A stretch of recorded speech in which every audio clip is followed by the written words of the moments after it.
La cosméfood, c'est quoi et quelle est la différence avec la nutri-cosmétique? Bonjour et bienvenue, ici on parle exclusivement de soins naturels, que ce soit pour ta peau, ta santé et tes cheveux.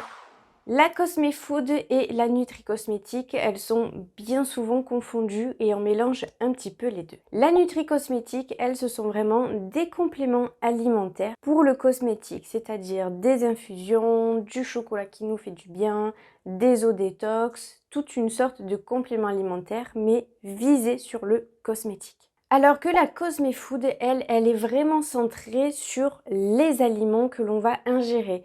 Et elle va plus particulièrement aller à la recherche de tout ce qui est vitamines, minéraux, oligo-éléments, antioxydants, vraiment ce que regorge du coup notre alimentation.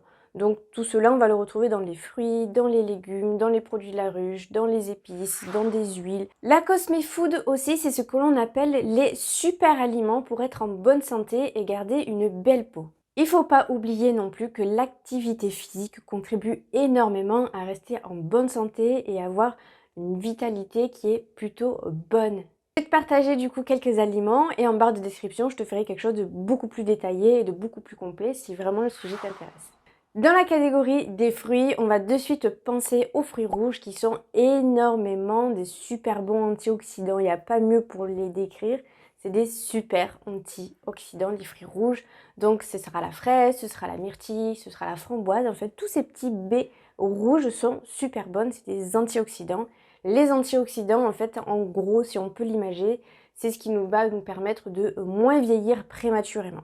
Ensuite, il y a le kiwi. Le kiwi, c'est un de mes fruits préférés. Le kiwi, il regorge de beaucoup de vitamines, comme la vitamine C, la vitamine K et la vitamine E. Il contient aussi du cuivre et du potassium. Pour les intégrer dans ton alimentation, le matin, tu peux te faire, mettons, une petite salade de fruits. Tu mets des kiwis, tu mets des fruits rouges, tu mets de la banane. Tu peux te faire aussi des bols, tout simplement, avec peut-être du fromage blanc ou du skyr, ce qui te fait le plus plaisir. Et tu mélanges, voilà, un petit peu, peut-être avec des graines, aussi les graines de chia, elles sont très intéressantes pour l'alimentation. Et tu peux y rajouter quelques fruits. Tu peux faire aussi des smoothies avec du lait végétal, si tu es intolérant au lait. Voilà, tu peux te faire pas mal de petits trucs. Et si par contre tu préfères consommer tes fruits dans la journée, il vaut mieux que tu les espaces des repas. Donc admettons pour le 4 heures, c'est parfait de manger quelques fruits. Dans la catégorie des légumes, on va de suite penser à la carotte pour son effet bonne mine. Et elle est riche en provitamine A. Les épinards, qu'est-ce que j'aimais pas ça quand j'étais petite. Maintenant, j'adore les épinards. Ils sont très riches aussi en vitamines, vitamine K et vitamine A, et ils sont aussi riches en fer. La tomate aussi, c'est un super antioxydant. Là, on va rentrer dans les légumes bientôt d'été. Je languis, mais énormément. J'adore les fruits et les légumes. Et la tomate, c'est juste une pépite. D'une, c'est un super antioxydant. Et de deux, elle permet un bon maintien du système cardiovasculaire.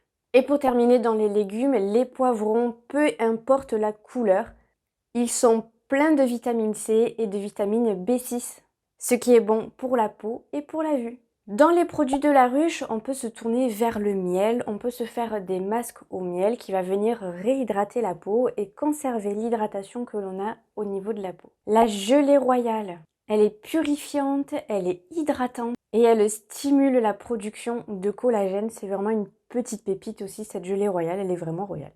Et même dans les épices, il y a certaines épices qui sont quand même plutôt sympas, comme le curcuma qui est vraiment réputé pour être une épice vraiment anti-inflammatoire, ainsi que le poivre. Il va venir activer la combustion des graisses. Il n'y a pas énormément de secrets, bien s'alimenter est une des premières choses, un des premiers piliers pour être en bonne santé et ne pas trop vieillir prématurément.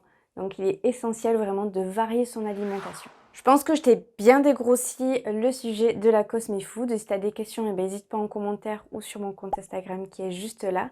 Sinon, on se dit à la prochaine. Ciao!